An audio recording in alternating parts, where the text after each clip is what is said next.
welcome to the Sacred Window podcast.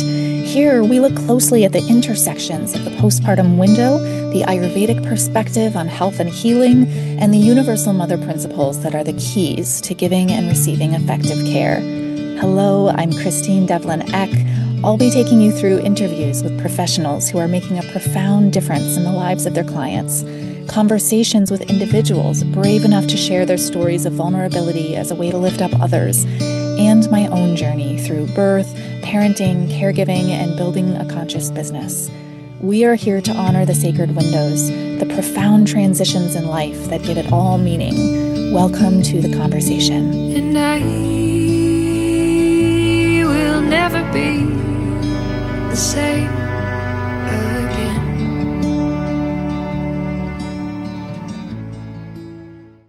Hello, welcome everybody. I am so excited today to welcome my sister, my partner, my collaborator for just a long time now, Ashlee. Ashlee Sakaishi is one of the founding instructors of the Center for Sacred Window Studies. She is based in Grass Valley, California. She is a longtime Ayurvedic postpartum doula, Ayurvedic practitioner, licensed massage therapist, and I feel like Ashlee, you're just a lifelong learner. You're always diving deeper into more, such as Ayurvedic classic texts and Panchakarma and all of these things that enrich the work that you do with families. But I think, your special sauce is in the kitchen for sure. And I feel like the way that I have learned from you in terms of the art that you create in kitchens, um, for healing foods has been pretty transformative for the way I even understand cooking for postpartum, cooking for my family, for myself. So I'm so happy for you to be here to have this conversation with me as we look towards starting cooking for postpartum, herbal support for postpartum in the coming weeks. Thank you for being here. It's always a delight. Thank you for having me. So I did like an episode last week on how spices, like we have all this medicine available in our own kitchens already. And I wanted to take it a little further in talking about the postpartum digestive system and how that really evolves over those 6 weeks postpartum. Also, just maybe beginning at that moment in birth where everything shifts. And this is something that isn't really talked about at all in the regular care or sort of common care that people are receiving. They're not told that you won't be able to digest things the same way after birth. So I wonder if you could just start like with that, like what is actually happening that creates this shift and why is that important? Yeah, such a good question and so important, like you're saying, to address because it's not thought about in the Western context or from the OB model of care or even the midwifery model of care if there isn't the Ayurvedic perspective. So first, what happens is in labor itself, there's a transition where peristalsis basically stops during labor. So if usually it's during active labor, by peristalsis, I mean more the digestive process. So people can still be eliminating, like having loose bowel movements as part of the labor process. But usually there's a distinct moment in time where appetite drops out. So maybe the person during early labor, they're regularly hungry based on the time of day that they are at or based on the amount or the length of labor that they've been in. But at some point, their desire for foods that are solid, for foods that are heavier, maybe harder to digest, typically drops off. And they're typically wanting more light, easy to digest things like fluids and liquids, liquid diets, broths, things like that. So there's kind of a natural inclination that people that are in labor have that indicates a transition beginning to happen, that metabolically and physiologically, our bodies are focused on the labor process and our capacity to focus on digesting the food that we're consuming shifts. And so during that time, if somebody eats something heavy, sometimes it'll come up during transition through emesis, or it might just kind of sit in the gut. Now, there's also, like I mentioned, just that process of eliminating, clearing out the bowels that happens either during early labor, during active labor, during transition, or even during the pushing phase. So there is like space that is needing to be created in order for the baby to be able to move through the vaginal canal. Um, Generally, because of all of the shifts of hormones and the shifts physiologically of the birth process, Apanavayu, which is the form of Vata dosha in the body that is responsible for that elimination process, the birthing process, the menstrual process, and the urination process, is highly activated, right, in order for a baby to be pushed out again of the vaginal canal. And so, typically what happens, this doesn't happen for every single person because we are all unique individuals, but typically what happens is after the baby is born, the birthing person doesn't have an appetite in large part because of all of those shifts, as well as due to hormonal shifts. There's a increase in stress hormones, natural stress hormones that happen in the body in order for us as mammals to be awake and aware and capable, if we needed to, of picking up our babies and running, right? That's not typically, hopefully, what's happening for most people, but that's one of the hormones that gets elevated is cortisol. And so that can also suppress the appetite. Because of all of this shifting that's happened in the body, as well as the loss of fluids that have happened, Vata dosha gets incredibly elevated. So Vata dosha, I'm sure you've mentioned throughout your podcast, is the dosha that we generally focus on predominantly during the postpartum window. And Vata gets elevated anytime that there is an elevation in shifts. So physiological shifts, seasonal shifts, lifestyle shifts. Anytime that we are not able to sleep through the night, Vata dosha gets elevated.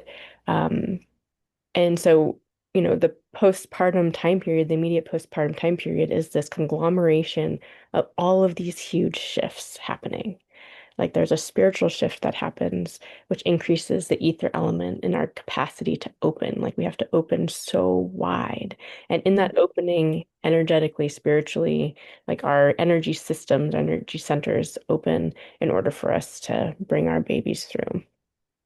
So there's just this high amount of vata that happens. We have an immense loss of fluids through amniotic fluids, through the loss of pee and sweat, and also through feces.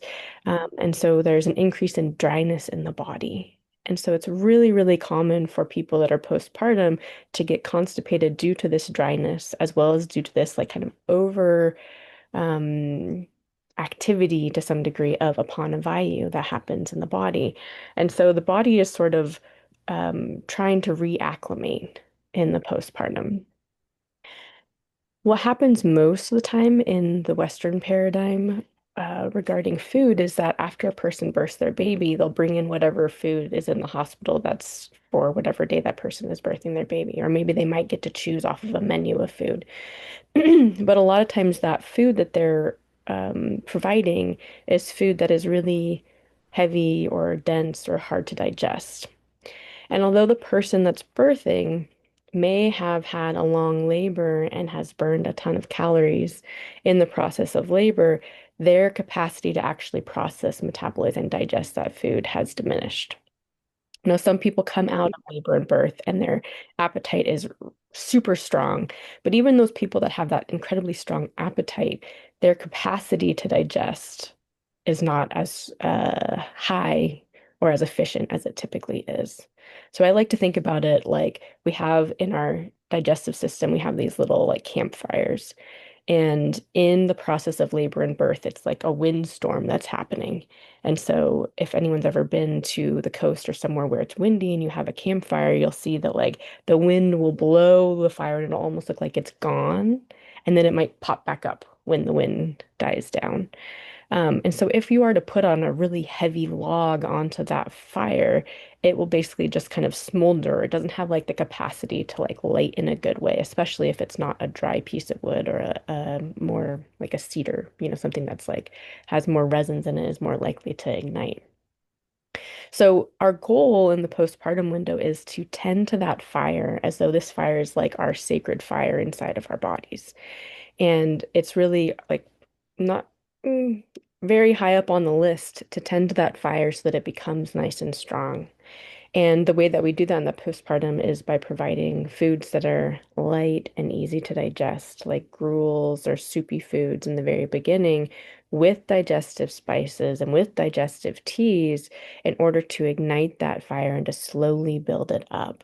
To help calm that excessive amount of wind, we help to create stable structures around the food, meaning that we try to provide meals at regular times throughout the day so that there's that consistency and the body can begin to anticipate that that meal is going to come, that fuel is going to come at that specific time, and that helps to create that strong agni and digestive fire.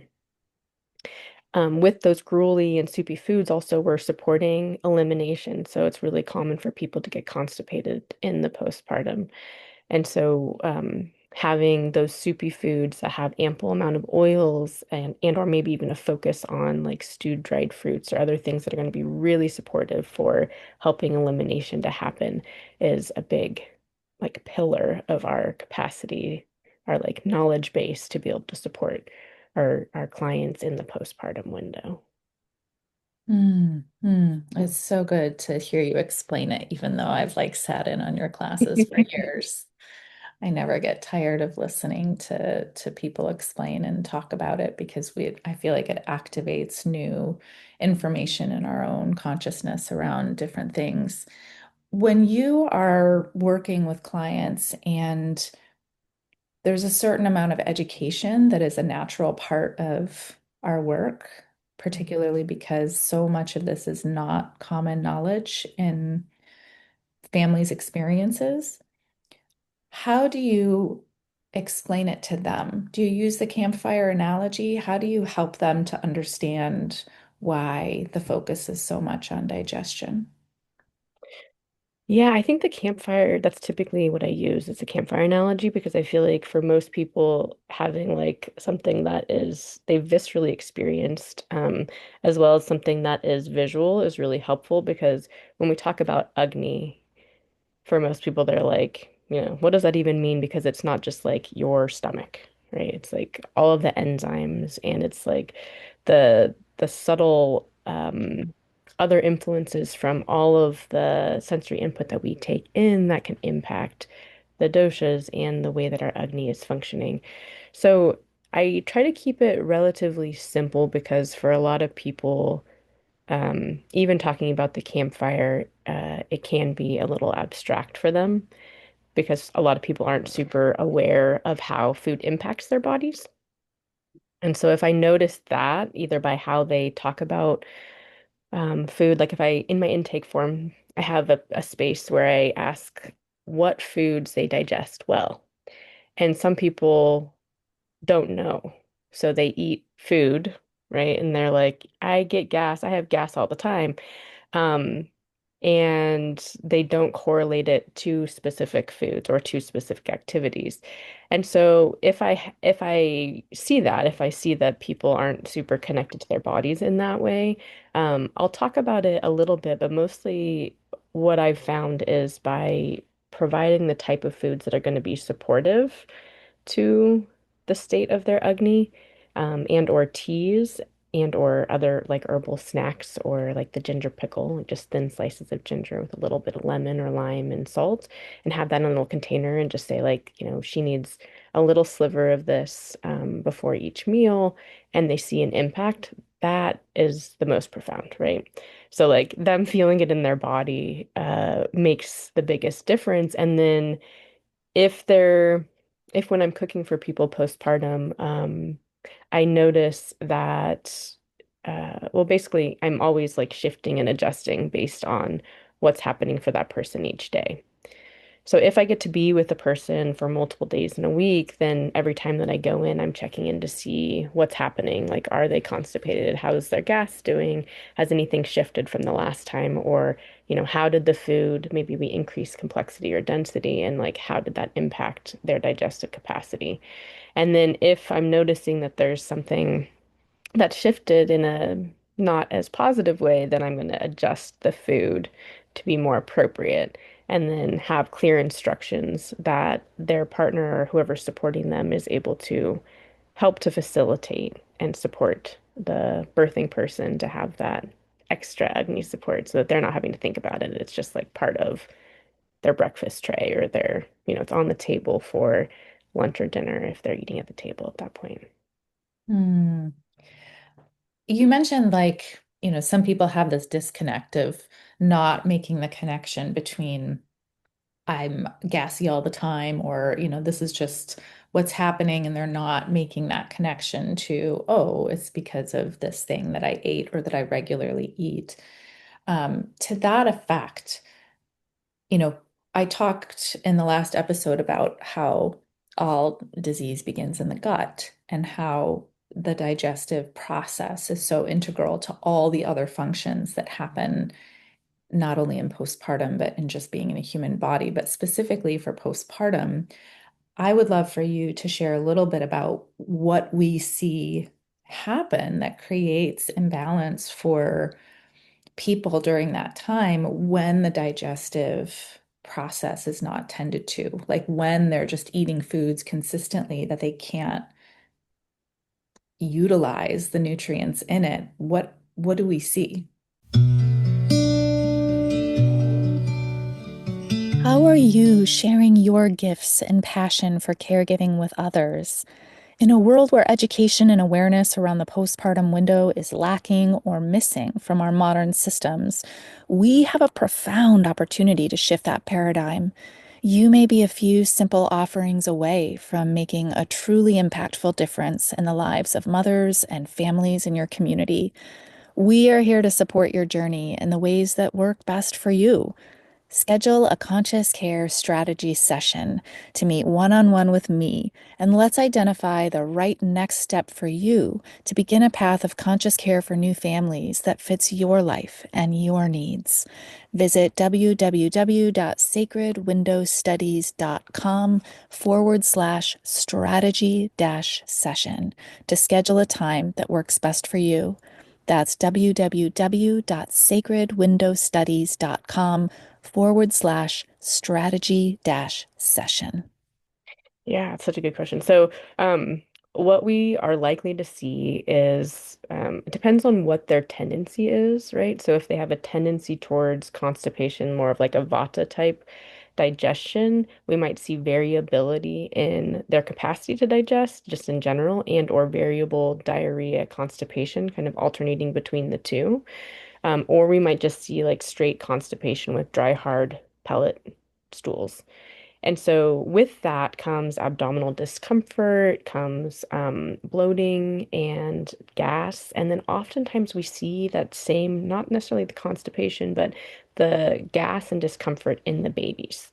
So if the person is breastfeeding, we're likely to see a correlation between the baby's digestion and the person's digestion. Um, if the person is experiencing, like, tends to experience loose stools and say they drink a lot of lemonade or lemon in their water, things that are sour or things that are too pungent, and their body doesn't process that well, we're likely to see loose stool and diarrhea and maybe heartburn or burning sensations, either when their feces comes out or in their chest or other burning sensations in the body. If the person has more of a tendency towards kapha and they eat, say, a lot of dairy or a lot of wheat products that are heavy or harder to digest, we're likely to see really sluggish digestion or absolutely no appetite. And so when someone has no appetite, it's really hard for them to get adequate caloric intake, and they are likely to feel depleted, low energy, lethargy, kind of fogginess of the brain, like that brain fog that we all feel after we have babies. It can be exacerbated by that lack of digestive fire that helps us to be able to process everything that comes in. So there's also like a wide spectrum of kind of disease manifestation that we have the potential to see long term if agni is not tended to in this like delicate period, especially if somebody had a propensity going into pregnancy for So I'm thinking of like specifically like hyperthyroid. Like Hashimoto's hyperthyroid is a really common thing to have diagnosed in the postpartum, and it could be 12 months down the road. But if Agni isn't strong and functioning well, we're setting ourselves up for the potential of a system that isn't functioning as well as it could. And the way we think about that in Ayurveda is if our Agni isn't functioning well, there's the possibility of this substance called ama, which is essentially like improperly digested food. So if our Agni isn't functioning well, it's not being burned up efficiently. Like if you have a fire with heavy, dense material on it, it's just going to smolder and it won't burn up all the way. Whereas if the fire is nice and strong, it's going to burn through and there's just going to be a little bit of ash left over. So the goal would be to have that strong Agni digestive fire and the right fuel to make sure that it's all being processed so that there isn't a film, a gunk that's like left within the digestive system or that moves out of the digestive system into other parts of the body, areas of weakness, typically. Mhm. And I want to shift like to talking about how the gut and the mind are so connected. There's this passing of balance between the two, and I think that they, in some ways, can sort of impact each other. You know, when there's dysregulation in the mind, it will impact the way we digest and eliminate. When we have an imbalance in our digestive process, that can lead to imbalance in our mind. How is this important in the postpartum window? Yeah, very important. Partly because there's so much shifting that's happening and because interrupted sleep is common and typical in the first year, maybe even 2 years of a little person's life. Um, um, just that in and of itself, having interrupted sleep impacts our cognitive function and it also impacts our agni, our digestive process. When our digestive process is not functioning super well, it can be uncomfortable. And so, anytime there's physical discomfort for anybody, our minds tend to connect or to kind of attach to that discomfort that's present.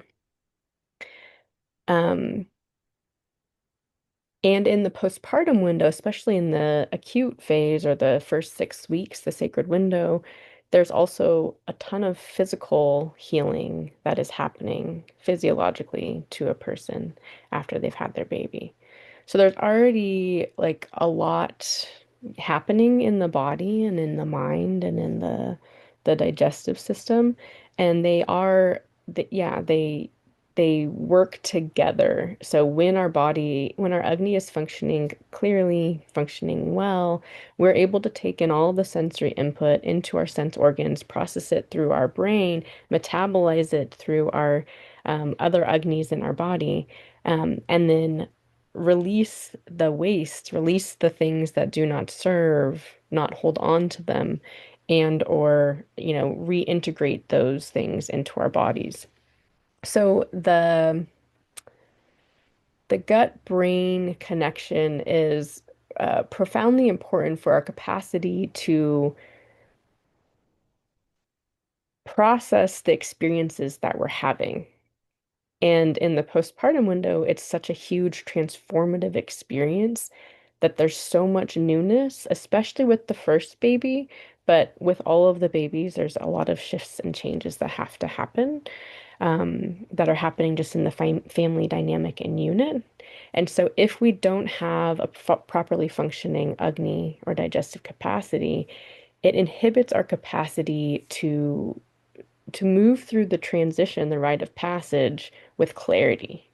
Mm. So, yeah, there's the gunas of the mind, Rajas, Tamas, and Sattva, and Rajas is all about movement, and it helps us to be active during the day, and Tamas is all about like helping us to sleep. That's a positive aspect. But if our digestion is bogged down and we don't have a good capacity to digest our sensory experiences or to digest our processes, yeah, then we are more likely to get stuck in our emotions. And typically they're kind of more less positive emotions. If our agni is functioning well, then we can discern, we can stand in our discernment, which is one of our goals as postpartum providers, is to help people to find their truth, their midline, so that they are parenting from that truth, from their heart, without it being muddled by, all of the other sensory input and information input that comes from outside of us.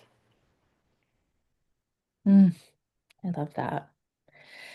I want to, I think that when it's such an art form of being able to help a client find that midline for themselves, and I I find it to be a tender line to walk as a care provider, like really seeing um, the importance of agni, of rest, of the combination of all the different ways we're focusing on care, but also being tremendously gentle and compassionate on all the sort of sensitivities that this person is carrying, the worries that they are coming in with, the considerations that their unique family has. And to some extent, there's a limit to what we have the capacity to support with as a care provider. And then there's a full story of this person and their path,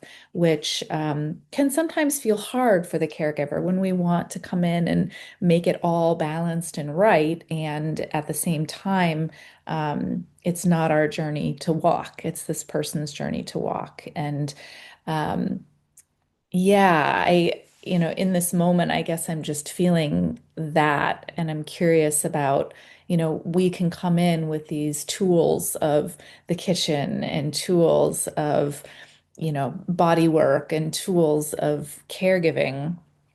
And yet, um, at some point, there's a limit to how we can hold someone. I'm curious about your perspective on that. Yeah, yeah. Yeah.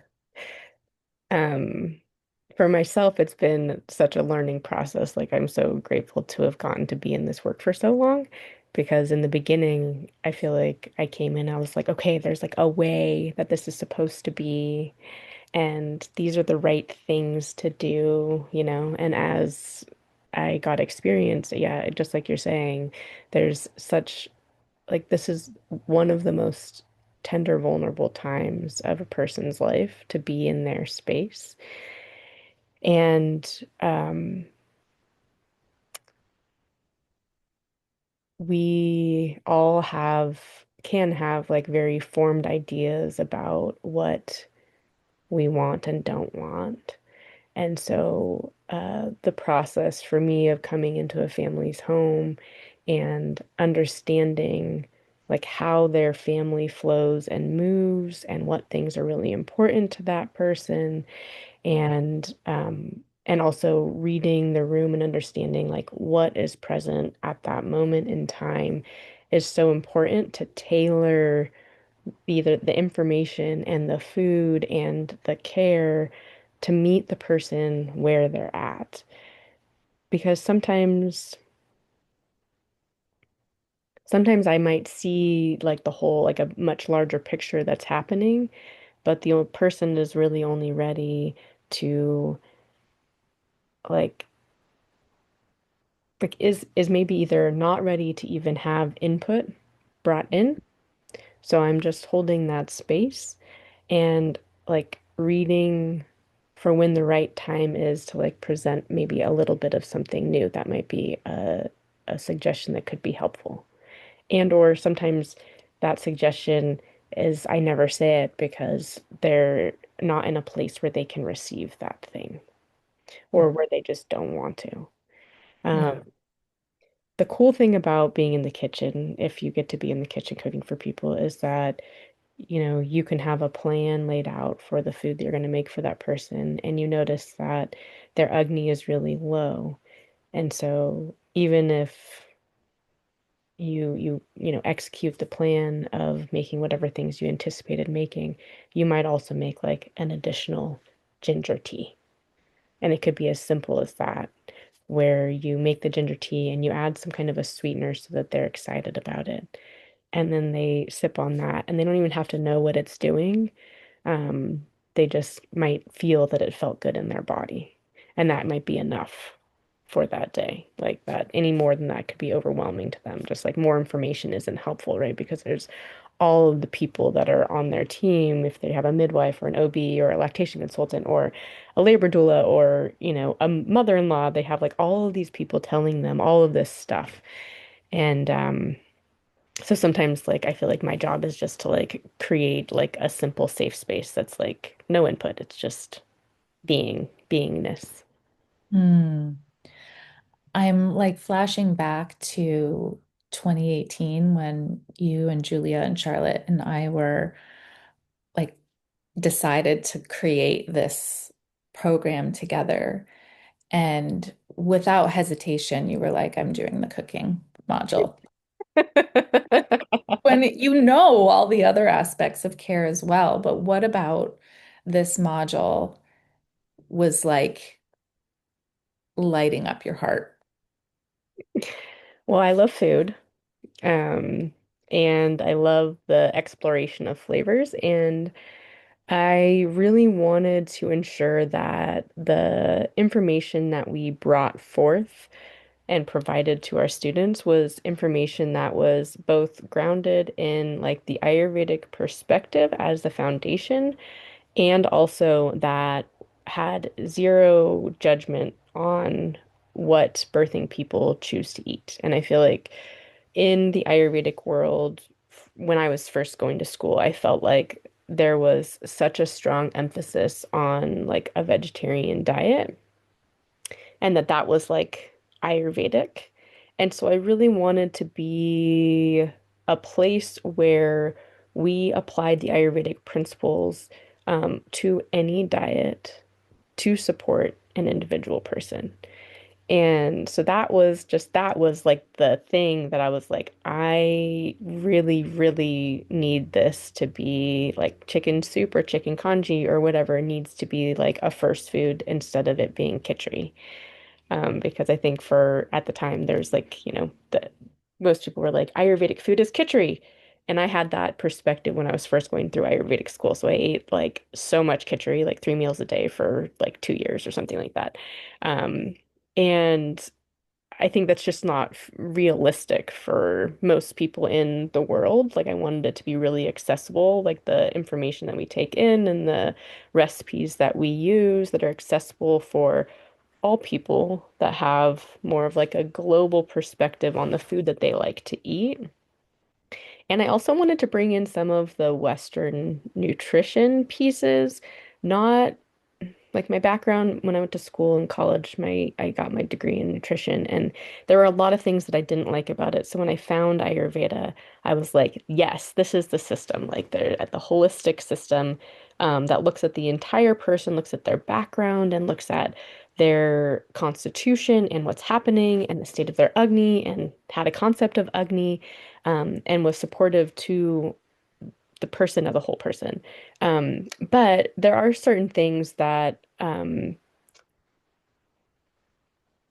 think are helpful to bring in from the Western nutrition perspective. So I also wanted to be able to bring those pieces in. And because I am a nerd and like to continue to learn, um, I wanted to be able to bring all of those pieces. And I also wanted to bring a little bit of the classical texts in where it was applicable and made sense. So applying the classical text with more of a modern perspective and having it be non-judgmental and just like really focused on making beautiful, delicious food for the people that are recovering from postpartum so that we are like inspiring um, people by them receiving things that they're just delighted to eat. I love that. And I've, seen over and over again how students come in with, either their own food background is, firmly rooted in one tradition or style of eating, and that fear that they're going to be told that they're wrong. And what ends up happening is it's a widening out of like really looking at their gut and their digestion and what creates that feeling of vibrancy within them and also within our clients. And sometimes that means that our way of eating really changes because we're looking at it and we have a relationship to our body and our the way that food fuels us in a new way. And but I love that. I think that's always felt so beautiful to me is that it's really about meeting each person where they are and creating the most accessible nourishment for them, which lights up their heart, which balances their mind, which gives them abundant milk if they're nursing their babies, which creates this feeling of peace during that sacred window. That's the best we could hope for. Yeah. Totally. Totally. Yeah, and uh ultimately we're rebuilding the person's body.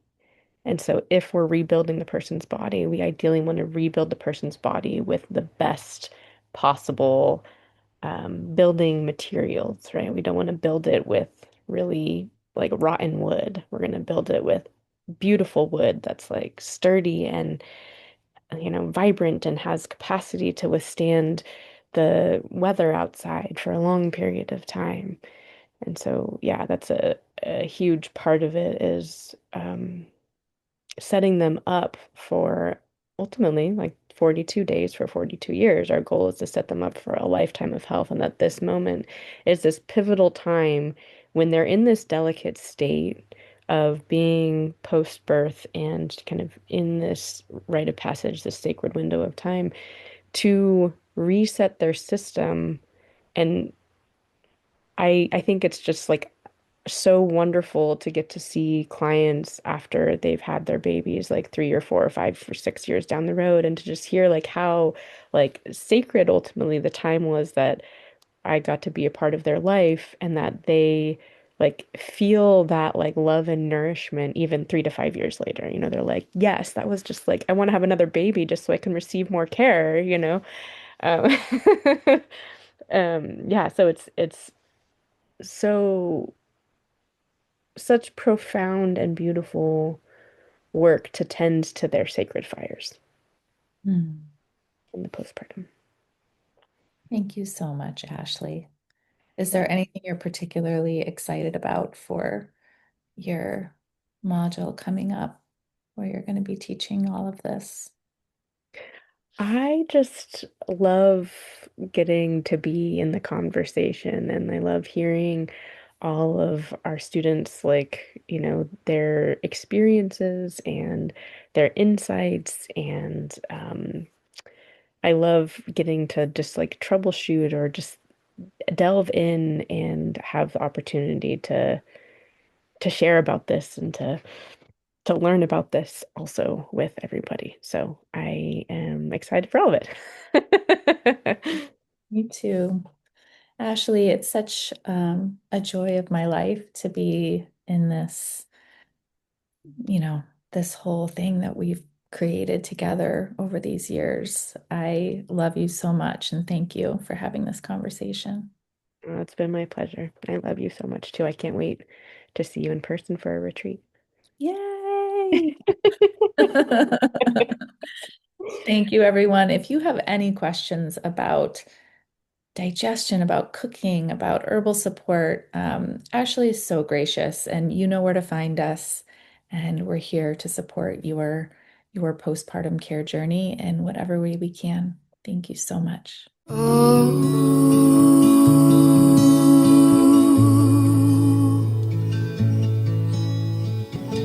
Shanti,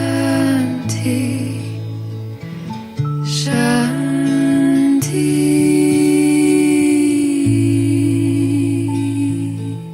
The Center for Sacred Window Studies has been training postpartum care providers, professionals who work with new families, and individuals passionate about postpartum care since 2018.